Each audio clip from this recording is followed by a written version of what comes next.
Hello everyone, आप सबका मेरे चैनल लीगली पॉलिटिकल पे बहुत बहुत स्वागत है। और आज जो हम लोग टॉपिक डिस्कस करने वाले हैं वो है प्लेटोज थ्योरी ऑफ जस्टिस। ये बहुत ही इम्पोर्टेंट एक थ्योरी है प्लेटो की, जो कि यूपीएससी और बीपीएससी में मेंस में अक्सर पूछे जाते हैं। उसके प्री पॉइंट ऑफ व्यू से भी ये बहुत इम्पोर्टेंट है। ये पॉलिटिकल साइंस का बहुत ही चहेता टॉपिक है। ये प्लेटो, सोक्रेट्स, एरिस्टोटल, इन सब के बारे में अक्सर पूछा जाता है पॉलिटिकल साइंस के अंदर। तो हम लोग स्टार्ट करते हैं। सबसे पहले हम लोग देखें कि प्लेटो कौन था। प्लेटो एक एंशिएंट ग्रीक फिलोसफर था जिसको हम फादर ऑफ पॉलिटिकल फिलोसफी भी बोलते हैं। उनका जन्म हुआ था 428 बीसी के अराउंड। उस टाइम जब इनका जन्म हुआ उस टाइम एथेंस और स्पार्टा के बीच में डेडली वॉर चल रहा था। और इस वॉर में एथेंस जो था फॉल कर गया था, हार गया था। अब ये देखने की कोशिश करते हैं कि प्लेटो जो है था, प्लेटो सोक्रेट्स का डिसाइपल था। सोक्रेट्स को फॉलो करता था प्लेटो। और अब इसने सबसे इम्पोर्टेंट जो वर्क है प्लेटो की वो है द रिपब्लिक। द रिपब्लिक जो है इसके अंदर एक वाइज सोसाइटी कैसे फिलोसफर के द्वारा रन किया जाता है इस बारे में उन्होंने बताया है। और इस बुक का जो सेंट्रल थीम था कि प्रिंसिपल ऑफ जस्टिस को कैसे डिस्कवर करें। प्रिंसिपल ऑफ जस्टिस है क्या, इस चीज़ की डिस्कवरी, इस चीज़ के ऊपर फुल रिसर्च है इस बुक के। इसलिए कभी कभी हम लोग रिपब्लिक को कंसर्निंग जस्टिस का सब टाइटल बोलते हैं। उसको वैसा टाइटल दिया जाता है कभी कभी। तो जो प्लेटो था वो, जैसे सोक्रेट्स जो थे, वो डायलॉग फॉर्म में बिलीव करते थे कि क्वेश्चन किसी से वो पूछे, फिर उसका जवाब रिटर्न में आता था, फिर वो अपने थॉट को लोगों के सामने रखते थे। तो वो टू वे डायलॉग फॉर्म में जो भी होता था अपने थ्योरी को टू वे डायलॉग फॉर्म में रखते थे। तो उसी प्रकार जो प्लेटो है वो भी अपने सेम चीज़ को फॉलो करते थे। तब उन्होंने अपने स्टूडेंट से एक बार पूछा कि व्हाट इज़ जस्टिस। उसी डायलॉग फॉर्म में उन्होंने अपने स्टूडेंट्स से पूछा कि व्हाट इज़ जस्टिस। तो जो बहुत सारे रिस्पॉन्स आए उसमें से तीन जो फेमस रिस्पॉन्स जो थे वो है, सबसे पहला है कि एक जिसमें हम बोलते हैं ट्रेडिशनल या फिर सिफेलस थ्योरी। सिफेलस एक उनका डिसाइपल था, स्टूडेंट था। वो बोलता है कि justice consists in speaking truth and paying his डेप्ट। ये अकॉर्डिंग टू सिफेलस था। बट प्लेटो इस चीज़ को डेमोलिश करते हुए अपना व्यू देते हैं कि speaking truth is not justice. हमेशा ट्रूथ बोलना जस्टिस नहीं है। कि जैसे उन्होंने एग्जांपल दिया है, when if telling one lie can save someone's life then it is no justice to speak truth always. मतलब अगर आपके झूठ बोलने से किसी की जान बच सकती है तो उस टाइम ट्रुथ बोलना वो जस्टिस नहीं कहलाएगा। ठीक है। अब फिर हम आगे आगे आगे देखते हैं कि उन्होंने एक और इस रिलेशन में एक और चीज़ बताया कि पेइंग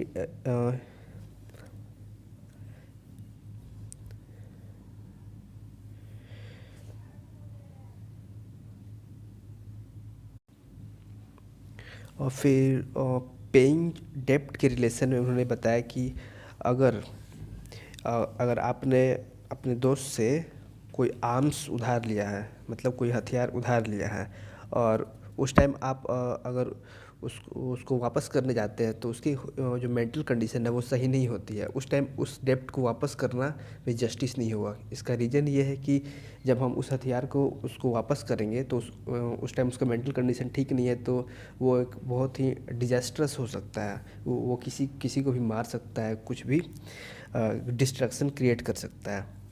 ये ट्रेडिशनल व्यू था। अब हम आगे बढ़ते हैं रेडिकल थ्योरी या फिर थ्रेसी मैकस थ्योरी के ऊपर। तो थ्रेसी मैकस जो थे उन्होंने आर्ग्यू किया था कि justice is the interest of stronger, कि जस्टिस जो है सिर्फ स्ट्रॉन्गर पर्सन के लिए बना है। बट प्लेटो इस चीज़ को डेमोलिश करते हुए ये बोलते हैं कि that there are weak people in society also in society, mean society के अंदर गरीब लोग भी हैं, कमज़ोर लोग भी हैं, उनको भी जस्टिस मिलती है। तो ये कहना कि जस्टिस सिर्फ स्ट्रॉन्ग लोगों के लिए है, स्ट्रॉन्गर पार्टी के लिए है, ये गलत होगा। ये थ्रेसिमैकस की थ्योरी थी, रेडिकल थ्योरी। अब एक प्रैग्मेटिक थ्योरी या फिर वो ग्लाउकॉन की थ्योरी ये थी कि justice is the child of fear. इसमें इसमें प्लेटो क्रिटिसिज्म करते हैं जस्टिस का, जैसे बोलते हैं कि जस्टिस जो है, जस्टिस एक आर्टिफिशियल थिंग है, ये टाइम के रेस्पेक्ट में चेंज होता रहता है। तो ये तीन थ्योरी थी। अब प्लेटो जो है अपनी खुद की थ्योरी देते हैं और उसमें जस्टिस को डिफाइन करते हैं कि individually justice is a human virtue that makes a person self consistent and good. Socially justice is social consciousness that makes a society internally harmonious and good. उनका कहने का ये मतलब था कि जस्टिस जो है एक ह्यूमन वर्च्यू है जो कि किसी भी पर्सन को, ह्यूमन को सेल्फ कंसिस्टेंट और अच्छा बनाता है। सोशली अगर जस्टिस को देखें तो सोशल कॉन्शियसनेस को ही वो जस्टिस मानते थे और जिसके कारण सोसाइटी के अंदर हारमोनी और गुडनेस आ सकता है इंटरनली। ये प्लेटो ने अपने व्यू को रखा था इस स्टेटमेंट के थ्रू। फिर प्लेटो ने ये भी कहा था कि टैलेंट जो है, तीन टाइप के वर्च्यू होते हैं हर ह्यूमन बीइंग के अंदर, हर क्लास के अंदर तीन टाइप के होते हैं। तो सबसे पहला कि अगर मिलिट्री क्लास में देखें तो उसकी वर्च्यू क्या होगी, वो स्पिरिट और करेज में बिलीव करेगा। मिलिट्री क्लास है तो उसके अंदर लड़ने की शक्ति होगी, करेज होगा, ये उसकी वर्च्यू है। वो ये वर्च्यू उसको डिफाइन करती है कि ये मिलिट्री क्लास में है। प्रोडक्टिव क्लास के लिए वर्च्यू को उन्होंने एपेटाइट बताया कि प्रोडक्टिव क्लास है वो ग्रो करेगा, कुछ भी खाने पीने की वस्तु चीज़ें, तो उसमें भूख ज़्यादा होगी, जितना प्रोडक्शन करेगा वो उतना कंज्यूम करेगा।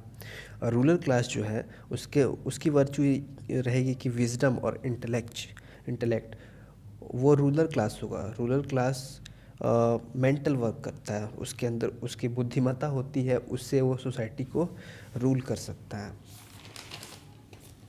अब हम फीचर्स की बात करते हैं, प्लेटो के थ्योरी की जो फीचर्स है उस बारे में बात करेंगे। सबसे पहला है मोरल इन नेचर। तो Plato talks about moral justice and not legal justice. Plato ये आर्ग्यू करता है कि प्लेटो मोरल जस्टिस में बिलीव करता है, ना कि लीगल जस्टिस में। प्लेटो आर्ग्यू ये करता है कि जो एक सोल्जर है वो अपने वर्चू, उसकी जो वर्चू है करेज, उससे वो अपने कंट्री को प्रोटेक्ट करता है, तो वो जस्टिस है। Because it is his moral character which he use to protect his country. अपने कंट्री को प्रोटेक्ट करने के लिए उसके अंदर जो वर्च्यू है उस चीज़ को वो यूज करता है। तो इसलिए वो बोलते हैं कि जस्टिस जो है मोरल इन नेचर होता है। और फिर दूसरा है कि स्पेशलाइजेशन ऑफ फंक्शन, मतलब प्लेटो के जस्टिस थ्योरी के अकॉर्डिंग कि हर किसी का वर्क जो है अपने अपने वर्च्यू के अकॉर्डिंग डिवाइड किया हुआ है। जैसे अगर किसी को अगर कोई डॉक्टर, कोई बीमार पड़ता है तो वो डॉक्टर के पास जाएगा, या फिर किसी का जूता फट जाता है तो वो किसी कॉपलर मोची के पास जाएगा। इसलिए हर किसी का वर्क स्पेशलाइज्ड किया हुआ है। ये प्लेटोनिक थ्योरी का, प्लेटोनिक जस्टिस का एक और दूसरा फीचर।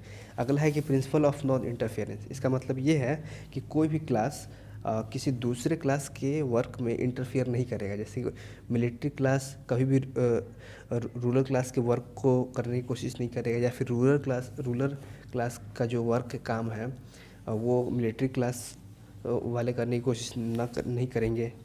ये वाइस वर्सा है, दोनों के लिए एप्लीकेबल है। फिर अगला है सोशल यूनिटी। सोशल यूनिटी का मतलब यह है कि सोसाइटी के अंदर यूनिटी कब होगी। एज पर हिज थ्योरी, प्लेटो की थ्योरी के अकॉर्डिंग, कि जब हर कोई अपने अपने वर्क को करेंगे, अपने अपने फील्ड में वर्क करेंगे और किसी के भी अदर वर्क में इंटरफियर नहीं करेंगे, तब सोसाइटी में यूनिटी रहेगा। अगर हर कोई किसी न किसी के वर्क में इंटरफियर करने की कोशिश करेगा तो उस टाइम यूनिटी ब्रेक होगी, कन्फ्लिक्ट जनरेट होगा। अब अगला है रूल ऑफ इंटेलेक्ट। वो बोलते हैं कि there should be a rule of intellectual experts rather than the rules of fools. Means society को जो रूल करेगी वो इंटेलेक्चुअल क्लास होगी, ना कि कोई फूल पर्सन जो है सोसाइटी को कभी रूल नहीं कर सकता है। ये था फीचर्स उसके। फिर हम आते हैं इस थ्योरी के डिमेरिट्स के ऊपर। डिमेरिट्स क्या क्या है इस थ्योरी की, तो हम लोग देख लेते हैं डिमेरिट्स। तो सबसे पहला डिमेरिट ये है कि जो प्लेटो की थ्योरी है, सबसे पहले हमने जो फीचर देखा था कि वो मोरल कैरेक्टर का है। मीन्स ये जस्टिस क्या होता है, जस्टिस हर किसी के ऊपर बाइंडिंग होना चाहिए, justice should be binding in nature. But Plato की जो थ्योरी है वो सिर्फ और सिर्फ एक मोरल परसेप्शन है, कि वो ये सोचते हैं कि लोग अपने मोरालिटी के अकॉर्डिंग सारा काम करेंगे, कोई किसी के काम में इंटरफियर नहीं करेगा, हर कोई अपने अपने वर्क में बिजी रहेंगे, अपने वर्चू का इस्तेमाल करके सोसाइटी के अंदर हारमोनी बना के रखेंगे। बट ऐसा एक्चुअल में होता नहीं है। जब ह्यूमन ग्रो करेगा, उसकी प्रॉपर्टी बढ़ेगी तो कन्फ्लिक्ट भी जनरेट होगा सोसाइटी में, ग्रीड बढ़ेगी, तो उस टाइम एक लीगल जस्टिस की ज़रूरत पड़ेगी, ना कि प्लेटो के मोरल परसेप्शन वाली थ्योरी की। फिर दूसरा है कि पैसिव एंड स्टैटिक। दूसरा बात यह है कि पैसिव और स्टैटिक वो है, मतलब हर किसी का वर्क जो है प्री डिफाइंड है। मीन्स जन्म लेते उसको ये बता दिया गया कि आप इसी क्लास में, जिस क्लास में उसका जन्म हुआ है उस क्लास में ही वो वर्क करेगा। वो किसी अदर क्लास में उसके अंदर कितना भी इंटेलेक्ट आ जाए, वो अगर वो मिलिट्री क्लास वाले वर्चू भी रखता है फिर भी वो मिलिट्री क्लास में नहीं जा सकता है, वो या फिर रूरल क्लास में भी नहीं जा सकता है। वो अपने जिस क्लास में उसका जन्म हुआ है उसी में वर्क करेगा। तो ये बहुत स्टैटिक थ्योरी है, इसमें डेवलपमेंट का कोई बात नहीं हो सकता है। ये हो गया। और तीसरा है कि डिक्टेटरशिप ऑफ फिलोसोफर किंग। जैसा कि रिपब्लिक जो है, रिपब्लिक के अंदर आइडिया ये भी है कि जो कैसे एक फ़िलोसोफर जो है वो गवर्न करेगा किसी भी फ़िलोसोफर जो किंग जो है वही रूल करेगा किसी भी कंट्री को एज पर थ्योरी। बट ये नहीं हो सकता सोसाइटी के अंदर। सोसाइटी एक इवॉल्विंग ऑर्गेनिक चीज़ है और इस इवॉल्व करेगा, ग्रो करता रहेगा, इसमें बहुत सारे टैलेंट उभर के आते रहेंगे। तो ज़रूरी नहीं है कि सोसाइटी जो है फिलॉसफी से चले। और इसका एक और है कि प्लेटो वांट आइडियल स्टेट। प्लेटो चाहते कि ये आइडियल स्टेट बन कर है, बट ये सबसे बड़ा क्रिटिसिज्म है कि कभी भी आइडियल स्टेट कभी आइडियल हो नहीं सकता है। हर किसी के लिए, हर कंट्री के लिए उसके जोग्राफिकल लोकेशन के हिसाब से, उसके पॉलिटिकल जो एनिमी है उसके अकॉर्डिंग सोसाइटी को, स्टेट को चेंज होना पड़ता है। वो अपने आप में सेल्फ सफिशिएंट नहीं रह सकते, उसे अदर कंट्री के रिस्पेक्ट में भी वर्क करना होता है। तो ये सारी चीज़ें थी प्लेटोनिक थ्योरी ऑफ जस्टिस के अंदर। आप इसको अपने अकॉर्डिंग लिख सकते हैं, आंसर फ्रेम करके क्वेश्चन के अकॉर्डिंग। आपको ये वीडियो पसंद आया हो तो लाइक करें, शेयर करें, सब्सक्राइब करें। वीडियो देखने के लिए बहुत बहुत धन्यवाद। Thank you.